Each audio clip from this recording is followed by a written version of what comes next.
राधे राधे। आशा करती हूँ कि आप सभी लोग स्वस्थ होंगे, खुश होंगे, मस्त होंगे।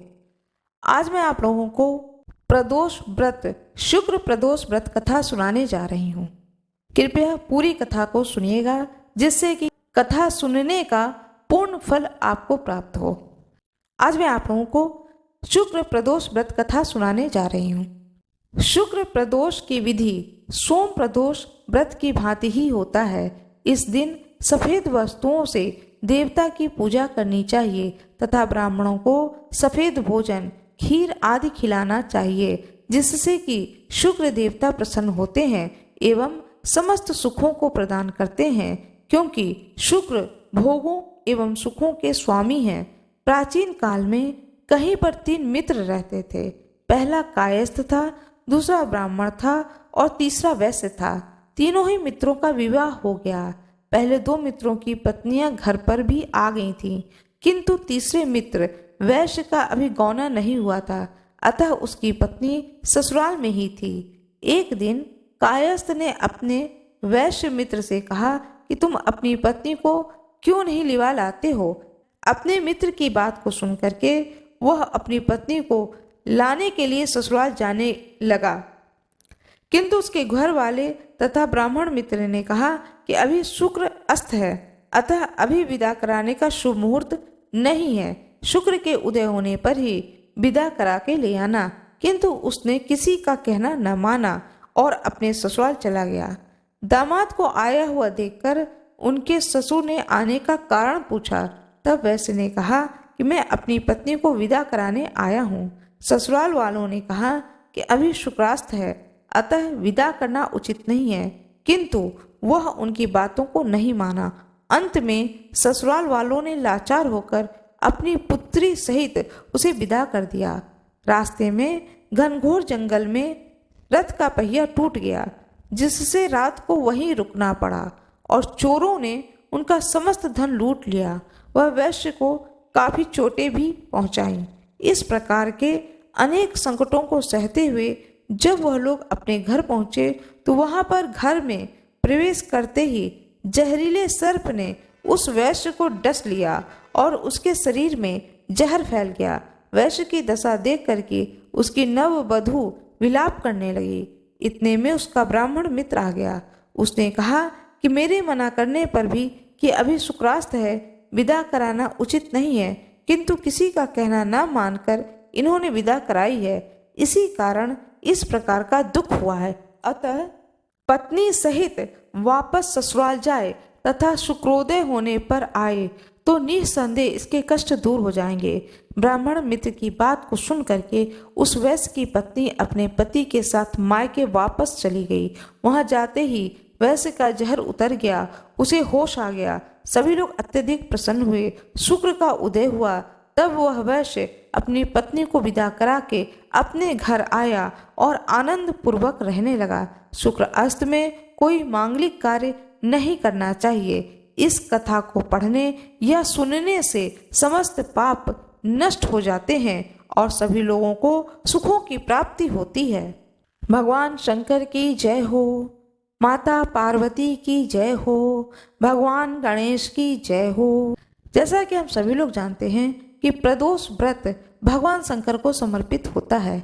प्रदोष के दिन भगवान शंकर के पूरे परिवार सहित पूजा करनी चाहिए।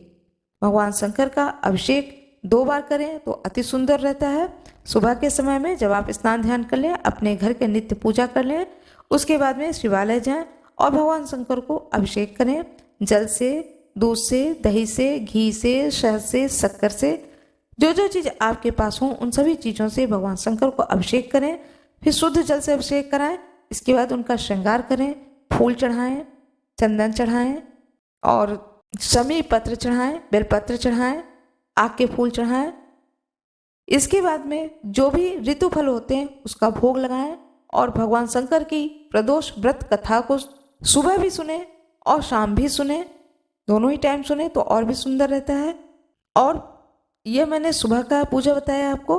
फिर इसी प्रकार से शाम के समय में, प्रदोष काल के समय में फिर शंकर भगवान के मंदिर में जाना चाहिए। स्नान ध्यान करके शुद्ध होकर के साफ अच्छे वस्त्र, शुद्ध वस्त्र को धारण करके मंदिर जाना चाहिए, शिवालय जाना चाहिए। फिर शाम के समय में, प्रदोष काल के समय में भगवान शंकर की बड़े ही प्रेम और भक्ति से, श्रद्धा भाव के साथ में, श्रद्धा विश्वास के साथ में पूजन करना चाहिए। इसी विधान से शाम को ही पूजा करना है। जो जो चीज़ आपके पास में हो उन सभी चीज़ों को अर्पित करके भगवान शंकर का अभिषेक करें। जो चीज़ न हो उसके लिए बोल दें कि हे प्रभु, मैं मानसिक रूप से यह चीज़ आपको चढ़ा रही हूँ जो कि इस वक्त पूजन की थाली में मेरे पास में नहीं है। भगवान शंकर इतने भोले हैं, इतने अच्छे हैं कि वह मानसिक रूप से चढ़ाए हुए उन चीज़ों को भी स्वीकार कर लेते हैं। मन से आप चढ़ा दें कि आज मेरे पास में कमल गड्ढा नहीं है, तो आप बोल दें कि मेरे पास में कमल गट्टा नहीं है, लेकिन मानसिक रूप से मैं आपके ऊपर 5 कमल गट्टा चढ़ा रही हूँ। यदि आप भूल गए हैं अपने पूजन की थाली में काला तिल रखना, तो मानसिक रूप से बोल दें कि हे भोले बाबा, मैं आपको हृदय से, मन से काला तिल चढ़ा रही हूँ। आपके पूजन की थाली में जिस चीज़ की कमी हो और पूजा करते समय याद आ जाए कि यह चीज़ घर पर ही रह गया, तो कोई बात नहीं है, तुरंत मानसिक रूप से उस वस्तु को भगवान शंकर के ऊपर अर्पित कर दें। उस चीज़ को भगवान शंकर स्वीकार कर लेते हैं। इस प्रकार से भगवान शंकर की पूजा करें, माता पार्वती की पूजा करें, गणेश भगवान की पूजा करें, कार्तिकेय जी की पूजा करें। प्रदोष काल में भगवान शंकर की पूजा तो अवश्य ही करें, और सुबह भी करें तो वह भी उत्तम है, और शाम को करें तो और उत्तम है। सारी पूजा करने के बाद में शुक्र प्रदोष व्रत कथा को अवश्य ही सुने। कथा सुनने के बाद में प्रदोष व्रत जो कोई धारण करते हैं उन्हें चाहिए कि प्रदोष व्रत की जो पूजा है भगवान शंकर की, उसे प्रदोष के समय में ही करें। प्रदोष का समय जैसा कि हम सभी लोग जानते हैं, सूर्यास्त होने के 45 मिनट पहले और सूर्यास्त होने के 45 मिनट बाद, यह जो बीच का टाइम होता है इसे प्रदोष काल कहते हैं। गोधूली वेला भी कहा जाता है। इसी समय भगवान शंकर की पूजा करनी चाहिए। प्रदोष व्रत कथा सुनने के बाद में आरती करें भगवान शंकर की। यदि आपके पास समय हो तो बैठ करके शिव चालीसा भी अवश्य ही पढ़ें। गणेश जी की पौराणिक कथाएं। भगवान श्री गणेश जी की कथा कहानी का वर्णन अनेक ग्रंथों में मिलता है। श्री गणेश जी ने कई लीलाएं ऐसी की हैं जो श्री कृष्ण की लीलाओं से मिलती जुलती है। इन लीलाओं का वर्णन गणेश पुराण, शिव पुराण, ब्रह्मवैवर्त पुराण में मिलता है। श्री गणेश का पूर्ण जीवन ही रोचक घटनाओं से भरा पड़ा है, और इसी में से एक है कि आखिर क्यों श्री गणेश जी की पूजा पर तुलसी अर्पित नहीं की जाती है। भगवान गणेश तथा तुलसी जी की कथा। प्रायः पूजा अर्चना में भगवान को तुलसी चढ़ाना बहुत पवित्र माना जाता है। व्यवहारिक दृष्टि से भी तुलसी को औषधीय गुणों वाला पौधा माना जाता है, किंतु भगवान गणेश जी की पूजा में पवित्र तुलसी का प्रयोग निषेध माना गया है। इस संबंध में एक पौराणिक गणेश जी की कथा है। एक बार श्री गणेश गंगा के किनारे तप कर रहे थे, तभी विवाह की इच्छा से तीर्थ यात्रा पर निकली देवी तुलसी वहां पहुंची। वह श्री गणेश के रूप पर मोहित हो गईं। तुलसी जी ने विवाह की इच्छा से उनका ध्यान भंग किया। तब भगवान श्री गणेश ने तुलसी द्वारा तप भंग करने को अशुभ बताया, और तुलसी की मनसा जानकर स्वयं को ब्रह्मचारी बताकर उनके विवाह के प्रस्ताव को नकार दिया। इस बात से दुखी तुलसी जी ने श्री गणेश जी को 2 विवाह होने का श्राप दिया। श्री गणेश ने भी तुलसी जी को श्राप दे दिया कि तुम्हारी संतान असुर होगी। एक राक्षस की मां होने का श्राप सुनकर तुलसी जी ने श्री गणेश जी से माफी मांगी। तब श्री गणेश जी ने तुलसी जी से कहा, तुम्हारी संतान शंखचूर्ण राक्षस होगा, किंतु फिर तुम भगवान विष्णु और श्री कृष्ण को प्रिय होने के साथ ही कलयुग में जगत के लिए जीवन और मोक्ष देने वाली होगी। पर मेरी पूजा में तुलसी चढ़ाना शुभ नहीं माना जाएगा। तब से ही भगवान श्री गणेश जी की पूजा में तुलसी वर्जित मानी गई हैं। आज मैं आप लोगों को बताने जा रही हूँ कि प्रदोष व्रत का कार्तिक कृष्ण पक्ष में प्रदोष व्रत कब रखना है, यह आज आप लोगों को बताने जा रही हूँ। प्रदोष व्रत कब है, प्रदोष तिथि का आरंभ कब होगा, प्रदोष तिथि का समापन कब होगा, व्रत का पारणा कब करना है, पूजा का शुभ मुहूर्त क्या होगा, भगवान शंकर की विधि विधान से प्रदोष काल में पूजा करनी चाहिए, यह संपूर्ण जानकारी अपने वीडियो के द्वारा मैं आप लोगों को देने जा रही हूँ। कृपया मेरे वीडियो में अंत तक बने रहें। जैसा कि हम सभी लोग जानते हैं कि प्रदोष व्रत महीने में 2 बार आता है, एक शुक्ल पक्ष में, एक कृष्ण पक्ष में। इस बार जो प्रदोष पड़ रहा है वो कार्तिक कृष्ण पक्ष में प्रदोष व्रत पड़ रहा है। एक तो कार्तिक माह चल रहा है जो कि अपने आप में ही बहुत ही सुंदर महीना है, भगवान विष्णु को समर्पित यह महीना है।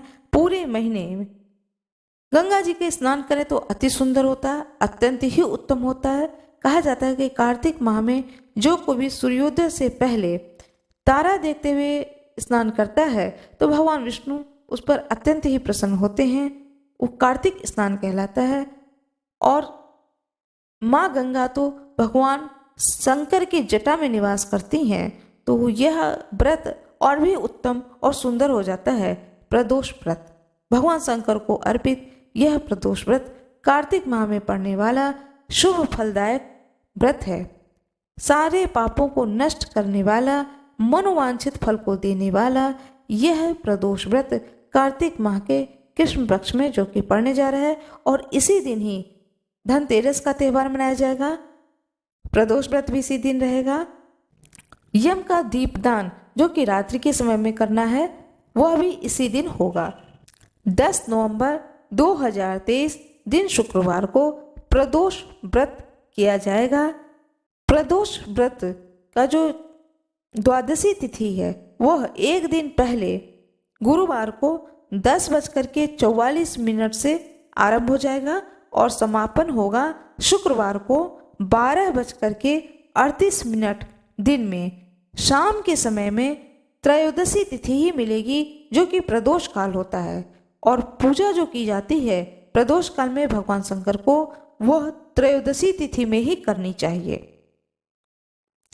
तो यह त्रयोदशी तिथि आपको प्राप्त होगा शाम को प्रदोष वेला में, जब आप भगवान शंकर की पूजा करने जाएंगे शिवालय में।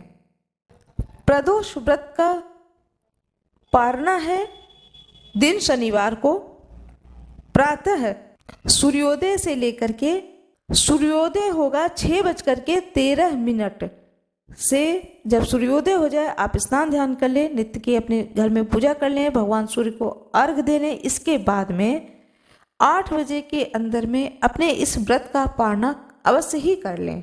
शनिवार को प्रदोष व्रत में 2 समय भगवान शंकर की पूजा करनी चाहिए।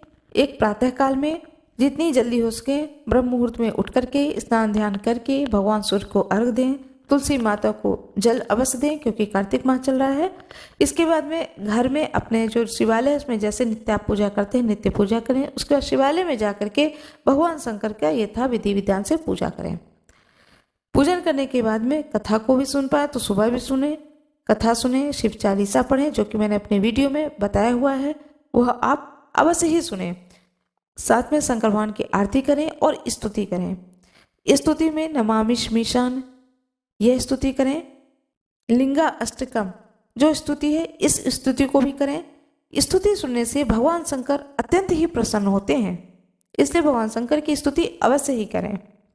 ना कर पाए यदि आप ऑफिस जा रहे हो, कहीं भी जा रहे हो तो कोई बात नहीं, स्तुति को सुने। फिर शाम के समय में जब प्रदोष काल हो तो शाम के समय में भगवान शंकर के शिवालय में जाकर के भगवान शंकर का पूर्ण विधि विधान से पूजा करें। इस प्रकार से प्रदोष व्रत को धारण किया जाता है। बहुत लोग प्रदोष व्रत में शाम की पूजा के बाद में अनाज खाते हैं, पराठा है, पूड़ी है, ये यथाशक्ति पर है जिसकी जैसे शरीर में क्षमता। बहुत लोग सिर्फ फलाहारी में प्रदोष व्रत कर लेते हैं और बहुत लोग शाम के समय में पूजा के बाद में पराठा है दही के साथ ले लेते हैं। नमक का इस्तेमाल नहीं किया जाता है, पराठा लेते हैं, दही के साथ में दूध रोटी ले लेते हैं।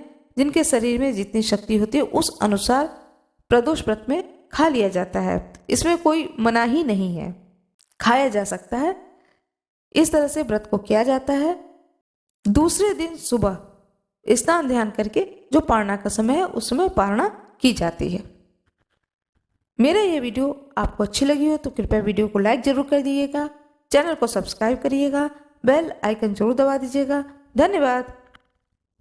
राधे राधे, कृष्णा कृष्णा। आशा करती हूँ कि आप सभी लोग खुश होंगे, स्वस्थ होंगे, मस्त होंगे। आप सभी लोगों को गोवत्स द्वादशी की हार्दिक शुभकामनाएं। आज मैं आप लोगों को गोवत्स द्वादशी की कथा सुनाने जा रही हूँ। गोवत्स द्वादशी कार्तिक मास की कृष्ण पक्ष की द्वादशी तिथि को मनाया जाता है। गाय बछड़ा, जो गाय दूध देती है, वह दुधारू गाय और बछड़े की पूजा की जाती है। प्रातः काल स्नान आदि करके गाय व बछड़े की पूजा करते हैं। पूजने के बाद में गेहूं से बने पदार्थ खाने को देने चाहिए। इस दिन गाय का दूध व गेहूं के बने पदार्थों का प्रयोग वर्जित माना जाता है। कटे फल का सेवन नहीं करना चाहिए। इस दिन गोवत्स की कहानी सुन करके ब्राह्मणों को फल देना चाहिए। हाथ में पुष्प और फूल ले लें। अब मैं आप लोगों को गोवत्स द्वादशी की कथा सुनाने जा रही हूँ। बड़े ही श्रद्धा और प्रेम भाव से इस कथा को श्रवण करें। बहुत समय पूर्व सुवर्णपुर नगर में देवदानी राजा का राज्य था। राजा के सीता और गीता नाम की 2 रानियां थीं। राजा ने एक भैंस तथा एक गाय बछड़ा पाल रखा था। सीता भैंस की देखभाल करती थी तथा गीता गाय बछड़े की देखभाल करती थी। गीता बछड़े पर पुत्र के समान रस बरसाती थी। एक दिन भैंस ने चुगली कर दी कि गीता रानी मुझसे ईर्ष्या करती हैं।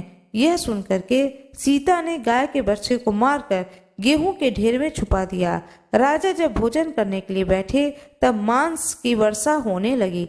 महल के अंदर चारों ओर रक्त और मांस दिखाई देने लगा। भोजन की थाली में भी मांस के टुकड़े गिर गए। राजा की समझ में कुछ भी नहीं आया। तभी आकाशवाणी हुई कि हे राजन, तुम्हारी रानी सीता ने गाय के बछड़े को मारकर गेहूं के ढेर में छिपा दिया है। इसी से यह सब हो रहा है। कल गोवत्स द्वादशी है। तुम भैंस को राज्य से बाहर करके गाय व बछड़े की पूजा करो। तुम्हारी तप से बछड़ा जिंदा हो जाएगा। राजा ने ऐसा ही किया। जैसे ही राजा ने मन से बछड़े को याद किया, वैसे ही बछड़ा गेहूं के ढेर से बाहर निकल आया। यह देख करके राजा अत्यंत ही प्रसन्न हुआ। उसी समय से राजा ने अपने राज्य में आदेश दिया कि सभी लोग गोवत्स द्वादशी का व्रत करें और इस दिन दुधारू गाय और बछड़े की पूजा करें। गाय माता की जय हो, सभी ऋषिगणों की जय हो, भगवान श्री कृष्ण की प्यारी गाय की जय हो, भगवान श्री कृष्ण की जय हो, सभी दिव्य ऋषियों की जय हो, दृश्य ऋषियों की जय हो, अदृश्य ऋषियों की जय हो।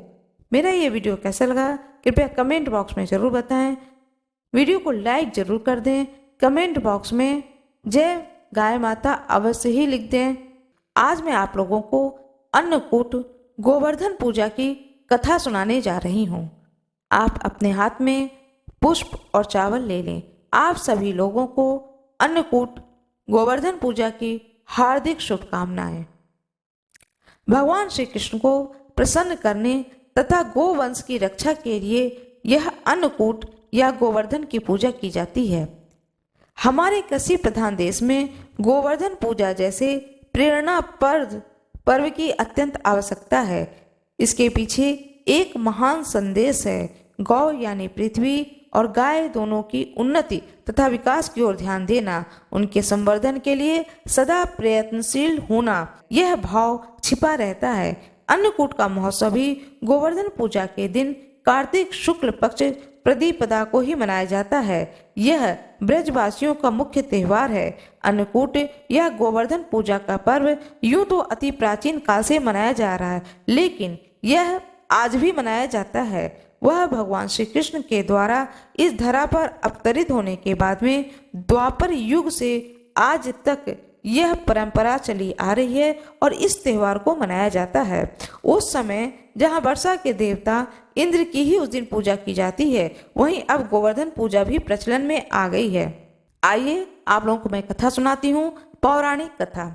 एक बार महर्षि ने किसी संत सम्मेलन में ऋषियों से कहा कि कार्तिक शुक्ल पक्ष प्रतिपदा को गोवर्धन व अन्नकूट की पूजा करनी चाहिए। ऋषियों ने महर्षि से पूछा, यह अन्नकूट क्या है?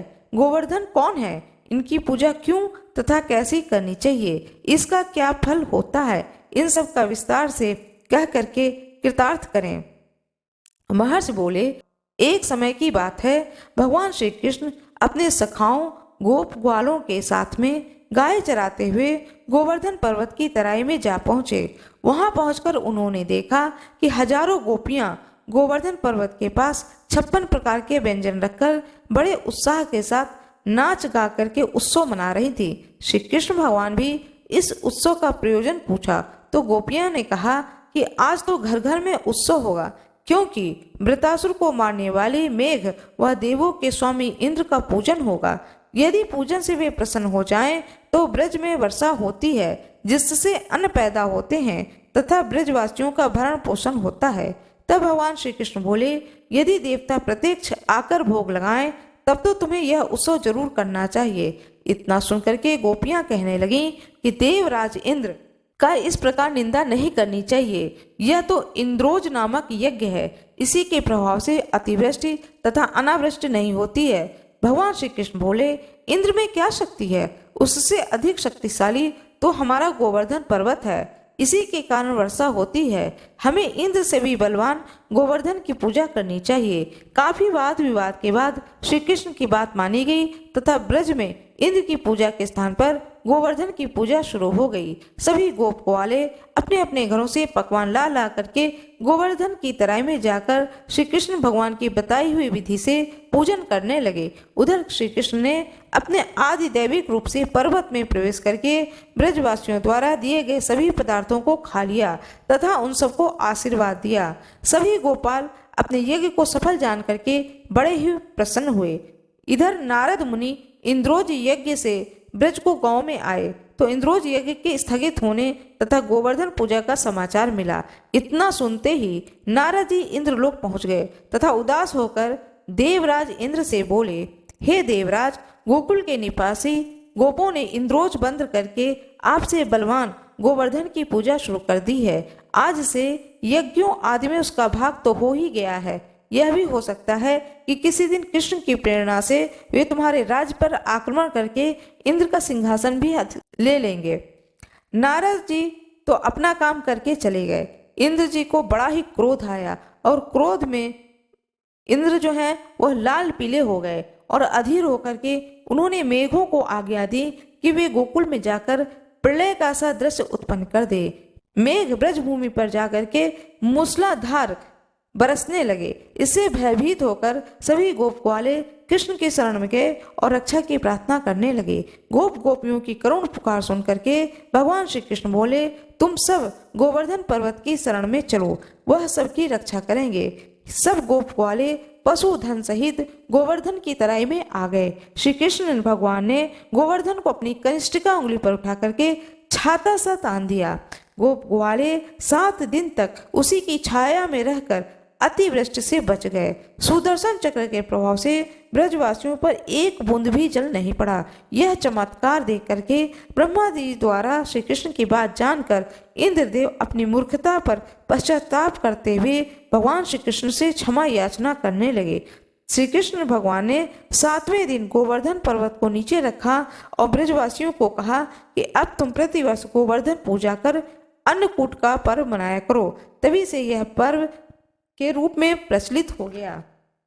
गोवर्धन पूजा के दिन गाय से गोवर्धन बनाया जाता है और उसकी पूजा की जाती है। भोग लगाने हेतु 56 प्रकार के व्यंजन बनाए जाते हैं। गोवर्धन भगवान की जय हो, श्री कृष्ण भगवान की जय हो, गोवर्धन पर्वत की जय हो, इंद्र भगवान की जय हो। आपने अपने हाथ में पुष्प और जो चावल लिया है उसे गोवर्धन भगवान जो बनाया है उसके ऊपर चढ़ा दें। मेरा यह वीडियो आप लोगों को अच्छी लगी हो तो कृपया वीडियो को लाइक करना ना भूलें। अब मैं शिव चालीसा पढ़ रही हूँ।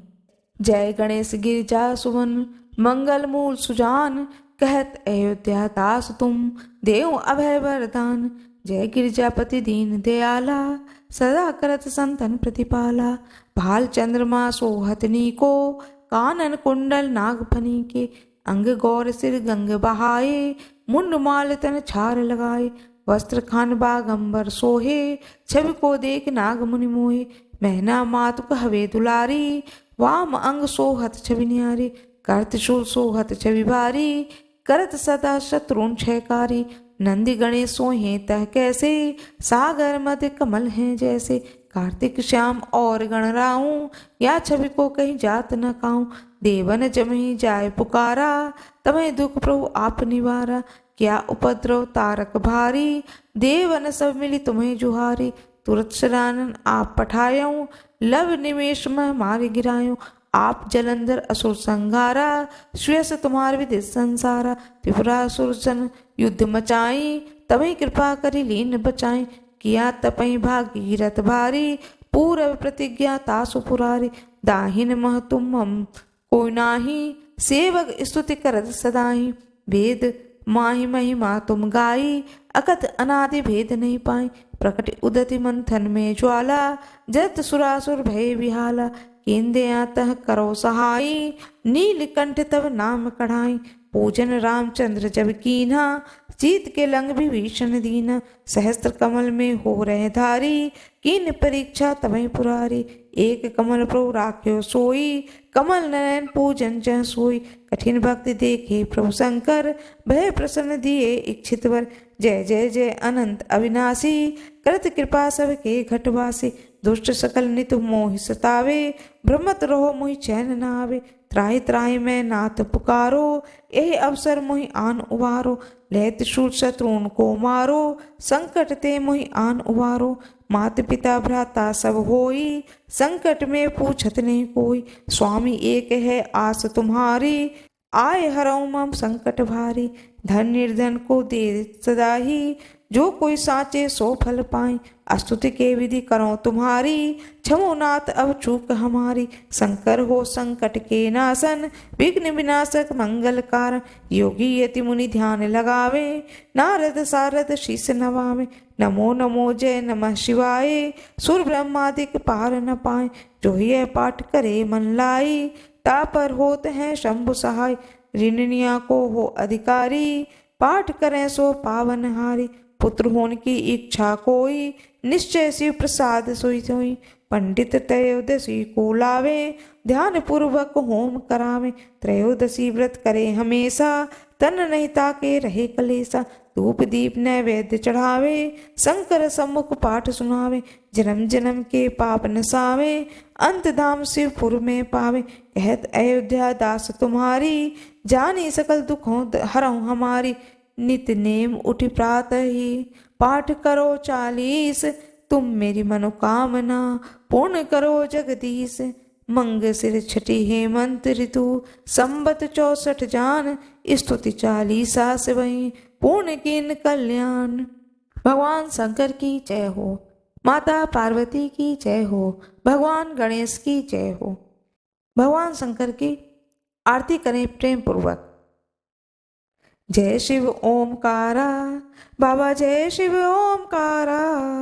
ब्रह्मा विष्णु सदा शिव, ब्रह्मा विष्णु सदा शिव। अर्धांगी धारा, जय शिव ओमकारा। एकानन चतुरानन, पंचानन राजे। हंसासन गरुणासन, हंसासन गरुणासन। वृषवाहन साजे, ओम जय शिव ओमकारा। 2 भुज 4 चतुर्भुज, 10 भुज अति सोहे। तीनों रूप निरखता, तीनों रूप निरखता। त्रिभुवन जन मोहि, ओम जय शिव ओमकारा। अक्षमाला वनमाला, मुंडमाला धारी। त्रिपुरारी कंसारी, करमाला धारी। ओम जय शिव ओमकारा। श्वेतांबर पीतांबर, बागंबर अंगे। सनकादिक ब्रह्मादिक, भूतादिक संगे। ओम जय शिव ओमकारा। कर के मध्य कमंडल, चक्रत शूल धरता। सुखकारी दुखहारी, जग पालनकारी। ओम जय शिव ओमकारा। ब्रह्मा विष्णु सदा शिव, जानत अविवेका। प्रणवाक्षर में शोभित, ये तीनों एका। ओम जय शिव ओमकारा। त्रिगुण स्वामी जी की आरती, जो कोई नर गावे। कहत शिवानंद स्वामी, कहत हरिहर स्वामी। मनवांछित फल पावे, जय शिव ओमकारा। ओम जय शिव ओमकारा। अब स्तुति करना है भगवान शंकर का। कर्पूर गौरम करुणावतारम संसार सारम भुजगेंद्र हारम सदा वसंतम हृदयारविंदे भवम भवानी सहितं नमामि। नीलाम्बुजश्याम मनकोमलागम सीता समारो पितवातिभागम पाणो महासा यकचारुचापम नमामि रामम रघुवंशनाथम। भोले बाबा की जय हो, गणेश भगवान की जय हो, माता पार्वती की जय हो, तुलसी माता की जय हो, गंगा मैया की जय हो, सभी दृश्य ऋषि मुनियों की जय हो, अदृश्य ऋषि मुनियों की जय हो, सभी देवताओं की जय हो, विष्णु भगवान की जय हो। मेरा ये वीडियो यदि आप लोगों को पसंद आया हो तो कृपया वीडियो को लाइक जरूर करिएगा, चैनल को सब्सक्राइब करिएगा, बेल आइकन बगल ही में है दबा दीजिएगा। धन्यवाद। करने वाला मनोवांछित फल को देने वाला यह प्रदोष व्रत कार्तिक माह के कृष्ण पक्ष में जो कि पड़ने जा रहा है और इसी दिन ही धनतेरस का त्यौहार मनाया जाएगा। प्रदोष व्रत भी इसी दिन रहेगा। यम का दीपदान जो कि रात्रि के समय में करना है वह भी इसी दिन होगा। 10 नवंबर 2023 दिन शुक्रवार को प्रदोष व्रत किया जाएगा। प्रदोष व्रत का जो द्वादशी तिथि है वह एक दिन पहले गुरुवार को 10:44 से आरंभ हो जाएगा और समापन होगा शुक्रवार को 12:38 दिन में। शाम के समय में त्रयोदशी तिथि ही मिलेगी जो कि प्रदोष काल होता है और पूजा जो की जाती है प्रदोष काल में भगवान शंकर को वह त्रयोदशी तिथि में ही करनी चाहिए।